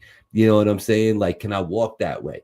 Like I think that every decade of your life has some like little golden nugget within it. You know what I'm saying? So, like in my 50s, what's that going to be? I know that in my 40s, it was the revelation of the man that became, right? Like I knew, like I know what I want. You know what I'm saying? I know who I am. I know what I've done. You know what I'm saying? Like I know what my dreams are. I know what dreams have come true for me. I know what I've put down and never picked up again. And I'm okay with it. You know what I'm saying? So that happened in my 40s, and God bless the people that happened to when they were 20s and 30s. God bless you. Didn't Salute, happen bravo. for me. Salute, bravo. Oh, salute, bravo, man. Ahead, haven't seen it in a minute. But, in my 40s is when it hit me about who I am. And I really was able to learn the man that is Gabriel Rivera. You know what I'm saying? Do you feel like that's the decade for a lot of people? Like your 40s and when you feel like you got it? If you're ever gonna have it all put together, where you at this crossroads of still 40s. some health and some knowledge and good experience, and you're solid who you are, and I can generate enough free time because I should have enough financial wherewithal to be able to do some other shit. That's when you get it. I think not for everybody, but yeah, generally speaking, I would say by your 4th decade, you know what I'm saying? Yeah, some life lessons. And I really think it's about learning yourself. That's what it comes down to. Learning yourself, what makes you tick. You know what I mean? And catering to that, and feeding that. That came from me later. Like that's why I say God bless the people that it happened to earlier in life. And I do think that a lot of the successful people in life that they do like big things with their short time on the earth. I think those are the people that figured it out early and they had all of it. They had all that little kid energy to put into nepotism. It. Yeah, or but all that energy that you have as a kid, you know what I'm saying? All that fearlessness, just because you are none the wiser. You don't know that it's dangerous what you're doing, but you don't care because something's driving you and they made it. You know what I'm saying? Like, God bless those people. But for us everyday common folk, yeah, man, I think in the 40s at some point is when it hits for most. I'm not afraid. I'm not afraid of my 40s gang. I feel like I don't know how to express this, y'all. I feel like it's a gate. Like, not that I can go back in time now because I can't, but I feel like when I cross the threshold, I can't turn around. Like I've lost it. I can't get that back. I'm gonna have a gray hair in 2 years, right? My knee is definitely gonna start throbbing in a couple months. Like I feel like I'm crossing this imaginary threshold of my life. And I know in a way that I am at the same time, and it's not gonna be instantaneous, but it mentally, bro, I'm kind of feeling like that's what's gonna happen, and it's over. Right. It's not a weird thing to feel. I know that. I know that it's not. Yeah. It's a little weird to feel like it's gonna be over, in my opinion, but it's not over. Weird. Meaning like I don't mean my life. Over. No, I know. I'm sorry because I'm saying that. I mean over like that chapter in my life. No, I know. Like young black, 20-year-old black, 30-year-old black, still outside black, still getting active black. I'm still doing grown up shit, right? Right. But the part of me where I don't feel out of place in the club yet. Right. You know what I'm saying? Right. And there will come a place where you're like, what am I doing here? Yeah, I don't feel out of place on Call of Duty talking in the chat room. Right. Yeah. Right. I know there'll come a time when it's like, shut your old ass up. Because like even now, like even with like accepting 13-year-olds playing a game with you online when it first happened was weird. Like I'm 22. Why am I playing with a 13-year-old? And then you realize like that genre, those ages, it all kind of coalesces, right? It's not this age gate. But I think that's very different than being the 55-year-old nigga in the Fortnite lobby. It's like you shouldn't be there at 55. Even if you've been gaming your whole life, even if you was a pioneer, an OG of this thing, get up out the Fortnite lobby. You see what I'm saying? Go play Madden. Yeah, so like when I see the 60-year-old nigga in the club, and it does happen, it's like you shouldn't be at the club. You should only be at the lounge. And I know that that's not fair, right? But I feel like there's a threshold somewhere in your 40s where that happens, and you can only go to the bar in the hood that's for y'all niggas. Mm-hmm. You know what I'm saying? Barry said, "I hate the club." I've been feeling like that since 27. So, yo. See, that's sometimes what I'm saying. You gotta just wax poetic about life. That's all, bro. We go. You know what I mean? Yeah, go ahead, bro. Yeah, no. But what Barry's saying is true, though. You know, like, and for him and his truth, you know, feeling like that since he was 27 is kind of like what I was saying before. Because, you know, not that, because I don't think that anybody's being immature going to the club. You know, except the mature niggas, right? You know what I'm saying? If you're an immature person, you're just an immature person, period, wherever you go. You know what I'm saying? It doesn't make you immature because you want to go to the club. What makes you immature is being able to vibe with like the little kids in the club. Like, you know what happened to me, Black, is that I got to like about like late 30s around where you are, and the fucking cops ended up looking like high schoolers to me. You know what I'm saying? Like, that fucked me up, bro. I ain't gonna hold you. You know what I'm saying? I'm like, yo, look at this little kid with this fucking outfit on. You know what I'm saying? It's a full-blown cop. You know what I'm saying? Like, you know what did that for me, bro? Is LeBron James has turned 40 years old. I'm like, God damn, this nigga been balling since I was in high school. What the fuck? I'm old. Yeah, man. Yeah. Listen. Ain't nothing wrong with living and waking up every day, man. You know what I mean? And getting older is a good thing, because the opposite, if you're not getting older, you're dead. You know what I'm saying? So salute to everybody out here living and just trying to make it happen for themselves. Shout out to NHO, man, because I haven't seen dude in probably 2-3 years, man. It's weird. Come outside, nigga. Have a drink with a nigga. Like, where you at, bro? It's weird. I can still vibe at the current music in the club. Just feel like a job to me. Anytime I was ever there, I was working. Yeah, sure. Yeah, I get that. I think the club is always like an easy example to kind of lean into when it comes to age dynamics in a social setting. I like how I sounded, college educated nigga. You feel me? Like how I sounded. But I think that it holds true in any walk of life. Like, yo, went to the bowling alley a couple weeks ago to actually bowl. Right. If you ever go bowling as a grown up and you are not there with your children, you will quickly notice that outside of the professional bowlers who wearing the weird fucking finger gloves and shit that's all rubber and practicing hitting turkey after turkey after turkey, here's who's in the bowling alley. You ready? Families with children. Right. 2. Right. 16-year-olds on a date. 3. 24-year-olds on a date. It does, bravo. 4. That's it. There is no, I'm not talking about leagues, right? Exactly. And me, I'm not talking about leagues. I'm not talking about professional bowlers. I'm not saying that never in history has a 30-year-old person go to the bowling alley. Of course they have. What I'm saying is, go to a fucking bowling alley on a random Wednesday and watch what you see in there. And that maybe be like, damn, bro, time is happening. It's children with their families. It's 16-year-olds on their first dates. It's 24-year-olds on their third dates. Yep. And that's it. And the professional bowling nigga in the corner lane who's been practicing for 8 hours, hitting turkey after turkey and looking around like, cool, right? No. You've been throwing that ball your whole life. And you're going to think that 16-year-old couple is 12. So be ready for that. Are. And then you're going to be looking at the 24-year-olds like, I wonder if they're older than they look. Nah. And then one of them says, skibidi toilet. And you're like, nope, that nigga's 21. He got a beard, but he's fucking 21. Yep. I'm old in here, bro. That's I feel crazy saying that, Gabe, in my 30s. You see what I'm saying? I feel crazy saying it like I'm not old, but I feel like the social settings.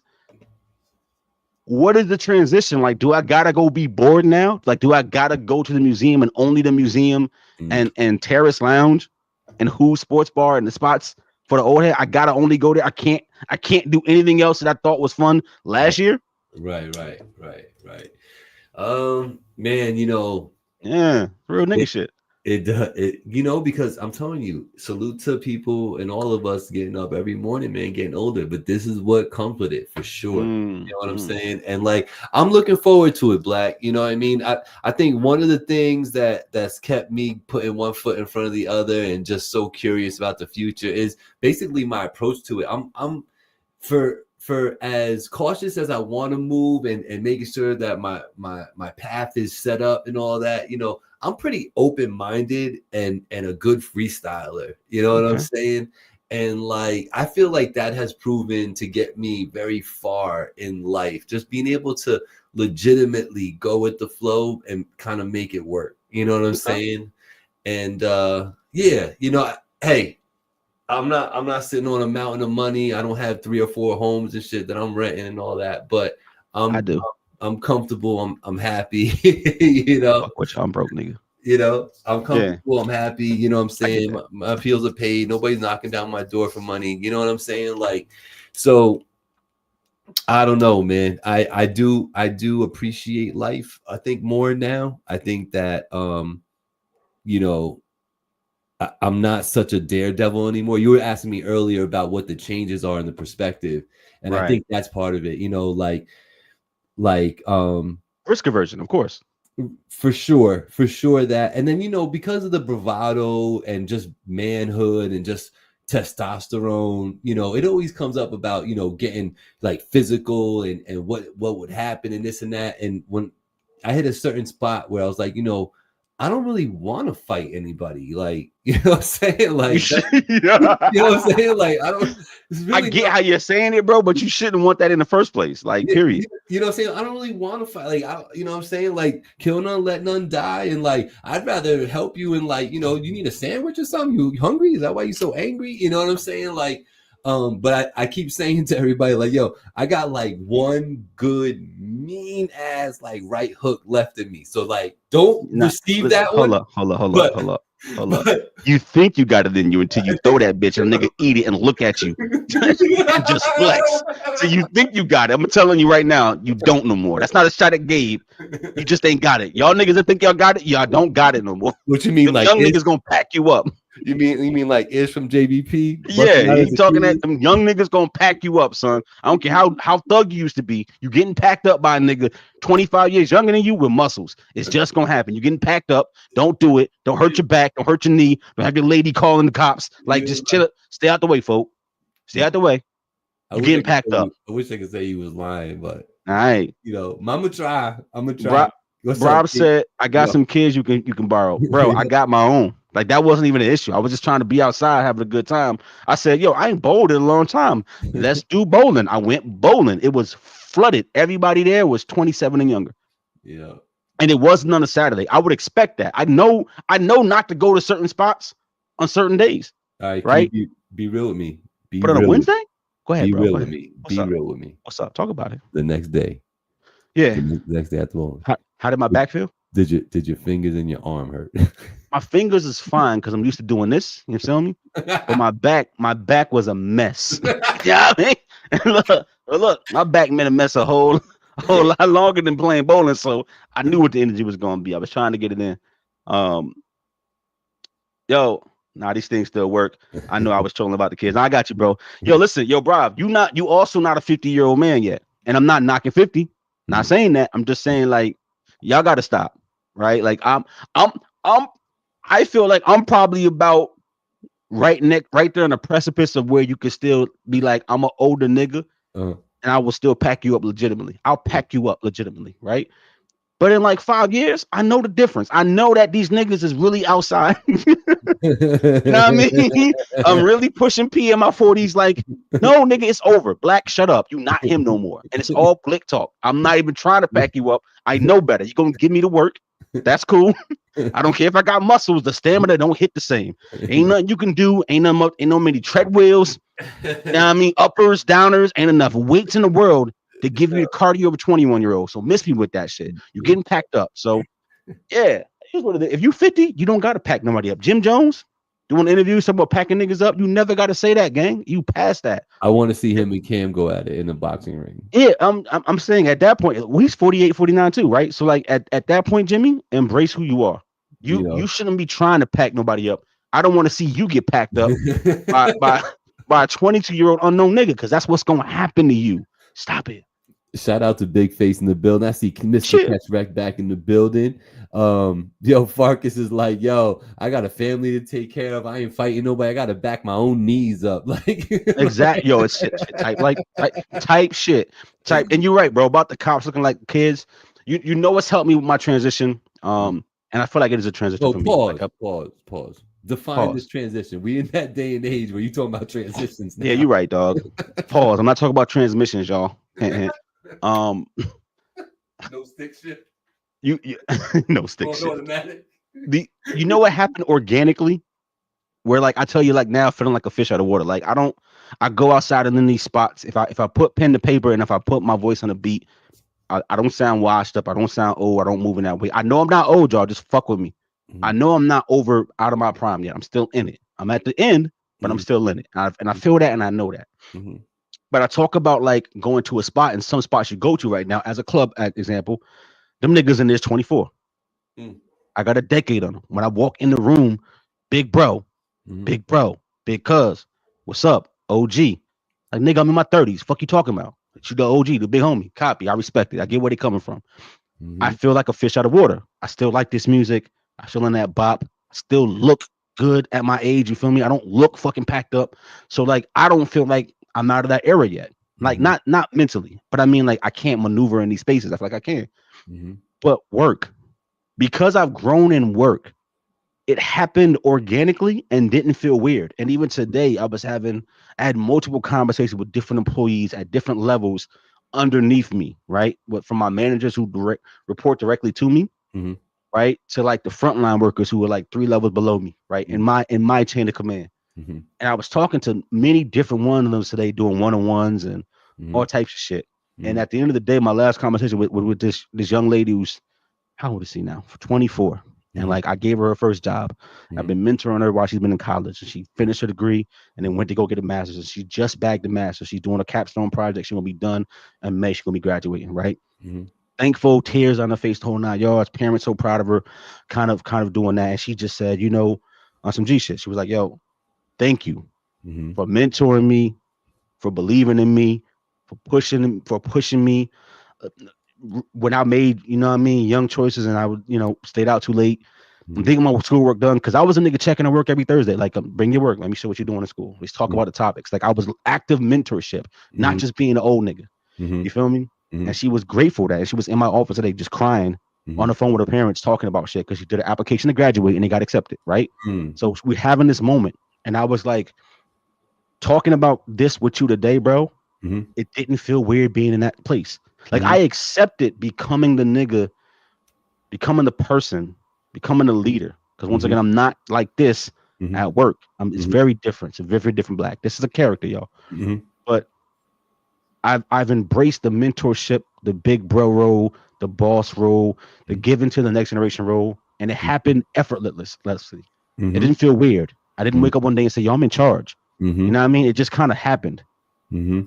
Life hasn't been that way. I feel like as I hit these walls where it's like, yeah, I didn't realize that I couldn't play Call of Duty with y'all niggas no more, type shit. Until like the 12-year-old was smoking me, not because I'm trash now, but because he's 12 and his reflexes is on 10, and my shit's on like 7.2, and that's still good, but it's not a 12-year-old. Right. So it's been humbling. I'm embracing the growth for a lot of reasons. I shouldn't be at this age. If you come from where I come from, you know my story. I shouldn't be here. So I'm grateful. I'm blessed. I embrace all that. I'm looking forward to the next several 5-6 decades of my life, right? And getting out of life what I can. But it has been interesting transitioning from what I consider like young adulthood to true middle age. Because even when I was 34, 35, I still felt like I was 25. I still move in those places. I still could. Sure. Right? 37, 38, it's like, Sure. Absolutely. Yeah. Absolutely. Yeah, it's great to hear, you know what I'm saying? And that right there, like with that mentorship, it's interesting because like you asked about what are different things to look forward to, like from this stage on, right? And one of the things is, being that that OG, that old dude that the young people like just want to hear you talk and tell your stories because you had enough experiences, you've been around enough people, and you just got some stories to tell that they could learn something from, of course, you know what I'm saying? But just old man Gabe, you know what I'm saying? Like that's hopefully if I'm lucky, I get to that point, you know what I'm saying? And I'm just like this lovable old dude, you know what I'm saying? He used to do this thing called podcasting, you know what I'm saying? Like, you know what I'm saying? Like, he got some stories, he been with the same woman for, 55 years type of shit, you know what I'm saying? Like, that's cool shit, you know what I'm saying? So, which once again, by the way, bro, mm, is fucking phenomenal. mm, Like you and Angie's longevity. Appreciate that. For so bro, so beautiful to see my man's right, somebody I know, somebody I respect, but to just see a relationship that long and that strong, and I'm sure you guys had your challenges, sure, but just seeing it in person and it not being somebody who's like in their 70s telling me about we've been together 30 years, like watching you be in that space and get those years under your belt is what I mean. That's a beautiful fucking thing, bro. Yeah, no, I appreciate that acknowledgement right there. You know what I mean? That time I tried to get you to go to the strip club, but you didn't go. Like I was proud of you. You was like, no, bro. Like you know how much I love Angie, and I was like, I respect that. You corny, but I respect that. It went just like that, Angie. It went just like that, Angie. It was all me. But no, I respect the hell out of that, bro. Like that's a big thing. No, that it just says a lot about your perspective on life and what you give priority to, and what's important. You know what I'm saying? And sometimes, having that partner like that to just, I call it, I've said it to you before, it's like a tag team partner for life. You know what I'm saying? Like a life tag team partner. It's pretty cool. You know what I'm saying? I'm never going to knock it, man. And I hope that all y'all, including you, you get to a point where you feel that same love, that same longevity. You know what I'm saying? Like, we all deserve that, man. We all do. So salute to everybody. Salute to you 1000%. Angie's giving up some little hearts. I can't see Angie's comments, by the way, so you have to read them for me because I don't have YouTube up. Oh, she's just giving the heart emoji like with the hands. Got you. All love, Angie. Keith Farkas says, yeah, me and the wife going on 17 years. 17 years. See, 17 years, that's super respectable. So we say 20. Angie and I have been together since January 99. That's the easiest way for me to remember it. So 26 years this past January we've been together, Yeah, I made it 8. You made it 8. I made it fucking 8 and got a goddamn divorce. Like that's life. That shit happens, man. That's fucking life, gang. Yeah. Yes.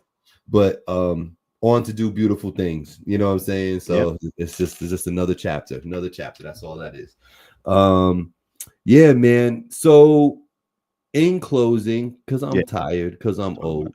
It's 8:45 though, and I think that's dope when we go to 8:45 because that's what we representing right now. Shout out to everybody listening and tapping in and saying what's up. And I hope that you guys appreciated today's show because I felt like today's show was less celebrity headlining and more just real conversation. And I like to say things like, I personally think between Black and I and these people who actually tap into this show and leave these comments, between us 3 entities, we're the best conversation on the internet, man. Every Tuesday, 7 p.m. Super facts. Have you watched some of the other podcasts? By the way, God, everybody got a fucking podcast now. I mean, every nigga who was on the bench in the NBA got a podcast. Like every nigga on every team for the last 20 years now has a podcast. The game is so saturated. It's getting worse than fucking hip hop. And by the way, I get that y'all got the built-in fan base because you could tell stories in the locker room, and that's always interesting. But after the 50th time, after Steven Jackson explained what it was like watching a nigga, get active in the Pacers locker room, and after you hear Hibachi, Gilbert Arenas talk about doing the shooting dice and bringing out the blickies, when you play for the Wizards, y'all stories ain't really gonna be that deep. So like, I'm good on that. All y'all niggas don't need to talk to the mic. Daddy's home. We told you this. Yeah. Let us cook. God damn. Appreciate you, Farkas. Man, 2 people like these 2 folks right here that long time finally TV supporters, one in Bravo and the other one in Farkas. It makes me happy that y'all are here, man. You know what I'm saying? That's super dope. I'm glad you tapped in, and hopefully we make this a regular thing. I know people are busy. He got 3 kids. I think Farkas, how many kids you got? 3, 2, 3? He got, everybody busy, but I do appreciate y'all carving out a little bit of time and leaving us on here and chatting with us. I really, really do. What we talking about every Tuesday, 7 p.m. right here on Finally TV, King Blackout, and myself, Gabriel, in the building. Man, take us home, Black. I know how I normally start the show with like some really whimsical story about what's happening in life. Mm-hmm. Yeah, I got one of those. Y'all ready? I'm really good. I'm really good at podcasting, y'all. I'm so fucking good. I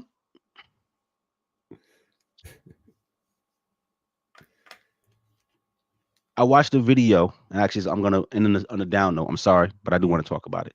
Mm-hmm. I saw a video of 3 young women on Instagram Live posting themselves actively drinking Patron. I want to say Espolon, but definitely Patron, while doing 120 miles per hour on the highway at night. And I don't mean like out of a cup. I mean literally, music loud, 3 black women in a car, 120 down the road, swerving all over the place, drinking Patron. No, Gabe, seriously, drinking Patron out the bottle. And then everything goes black, and they crash, and they all pass away. Wow. Filming your death is crazy. The people on the live watching them turn up and do this while watching them also hold Patron bottles and face them. Like the driver actively driving 120. You see the speedometer. They're telling you what they're doing and drinking Patron. And y'all are egging them on. It's crazy. At a certain point, you got to stop treating the camera and the phones like it's not a person on the other side of the device. I'm not saying that if everybody in those comments and everybody was talking to these ladies wouldn't be like, yo, that's whack, y'all need to chill, that they would have stopped what they was doing. But I do know everybody in there egging them on, saying, turn up, turn up, turn up. Yes, bitch, didn't help. So watching these young ladies drink and drive themselves into oblivion, it's crazy. Scary. I'm going to say what we already know. We shouldn't drink and drive. But my point is one step further. You watch cops beat people that they shouldn't beat on, and we videotape. You watch people get harmed, and you videotape. People get cursed out, get robbed, and we pull out our fucking phone. And I'm shouldn't say videotape. We pull out our phone and record. Everything is for entertainment. Everything is for visuals. Everything is for your phone to consume. Yeah. That's not how it should be. At the end of the day, we are all people. And sometimes you got to bring back the humanity to the social interaction over these fucking phones. So the next time you see somebody drinking and driving and doing 120 in the highway in real life, and you're watching it happen, instead of cheering them on, tell them to stop. Right. Even if they curse you out, you might save their lives. And the next time you see somebody getting rah-rah in public and doing something really dumb, instead of saying, yeah, get that nigga, tell them to stop. Or just don't record. Don't be the peanut gallery. Don't add fuel to the fire. Too many people getting up out of here, and too many people are bystanders to tragic incidents happening, and that shit gotta change. As I used to tell Gabe, and Gabe used to tell y'all, be better. Do better. That's what I got. That's it. Shout out to the listeners. Brian Sable, I see you, bro. Y'all be good. We'll be back next week for yet another edition of What We Talking About. Peace, y'all. Deuces.